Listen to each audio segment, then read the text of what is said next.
Breaking Upleta Rajkot જિલ્લાના ઉપલેટા તાલુકાના ભાયાવદર નજીક આવેલા પડવલા ગામમાં તંત્ર દ્વારા ગેરકાયદેસર બાંધકામ સામે મોટી કાર્યવાહી હાથ ધરવામાં આવી છે.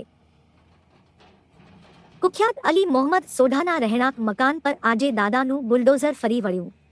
આરોપી અલી મોહમ્મદ સોઢા સામે અનેક ગંભીર ગુનાઓ નોંધાયેલા હોવાનું સામે આવ્યું છે. માહિતી મુજબ સોઢાએ સરકારી જમીન પર અંદાજે 300 વાર વિસ્તારમાં ગેરકાયદેસર બાંધકામ કરી આશરે 1 કરોડ રૂપિયાનું આલીશાન મકાન બનાવ્યું હતું, જેને તંત્ર દ્વારા ધરાશાયી કરવામાં આવ્યું. સોઢા પર લગભગ 12 જેટલા ગંભીર ગુનાઓ નોંધાઈ ચૂક્યા છે અને તે કુખ્યાત બુટલેગર તરીકે પણ ઓળખાય છે. થોડા સમય પહેલા પડવલા ગામમાં એક વ્યક્તિ પર ઘાતક હથિયાર વડે જીવલેણ હુમલો કર્યાનો પણ આરોપ છે, જેમાં પીડિતને ગંભીર ઈજાઓ પહોંચી હતી. આ સમગ્ર કાર્યવાહી દરમિયાન તાલુકા વિકાસ અધિકારી આર.એમ. ત્રિવેદી, રેવન્યુ વિભાગ, ભાયાવદર પોલીસ અને સિમરન ભારદ્વાજ સહિતનો પોલીસ સ્ટાફ હાજર રહ્યો હતો.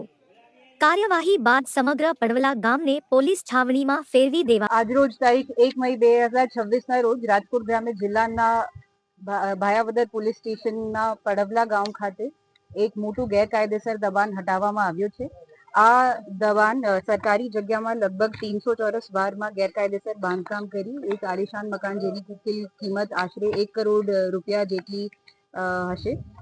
એમાં તાલુકા વિકાસ અધિકારી શ્રી આર.એમ. ત્રિવેદી અને પીએસઆઈ ભાયાવદર શ્રી એ.બી. જાડેજા દ્વારા કામગીરી હાથ ધરવામાં આવી છે.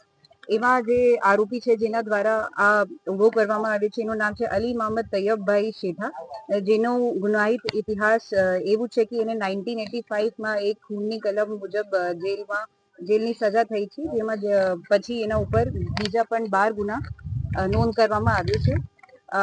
આજે જ અમારી તરફથી આ સંદેશ બધા આરોપીઓ માટે છે કે કોઈ પણ જે કાયદોનું પાલન નથી કરશે એના ખિલાફે પોલીસ કડકથી કડક એક્શન લે છે અને જિલ્લાના બીજા ડિપાર્ટમેન્ટ સાથે મળીને જે પણ એના ગેરકાયદેસર એને દબાણ કર્યું છે કે કોઈ બીજા કામ કરે છે જે ગેરકાયદેસર છે એના ખિલાફ કાર્યવાહી બાદ સમગ્ર પડવલા ગામને પોલીસ છાવણીમાં ફેરવી દેવામાં આવ્યું. રિપોર્ટર વિજય કુંતિયા.